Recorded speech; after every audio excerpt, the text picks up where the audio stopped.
হ্যাঁ বন্ধুরা, welcome to my blog. আজকে মানুষের মাংস দিয়ে পিৎজা বানিয়ে খাবো। হ্যাঁ গাইস, এটা হচ্ছে আমার ওয়াইফ, আর এ খুবই পছন্দ করে পিৎজা খেতে। গাইস, এই ময়দা দিয়ে রুটি বানাবো। পিৎজার জন্য রুটি বানানো প্রায় শেষ হয়ে গেছে, আর একটু বাকি আছে।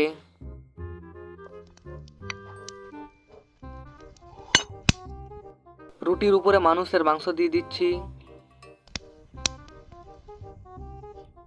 পিৎজা পুরোটাই তৈরি হয়ে গেছে, এবার আমরা এটা খাবো।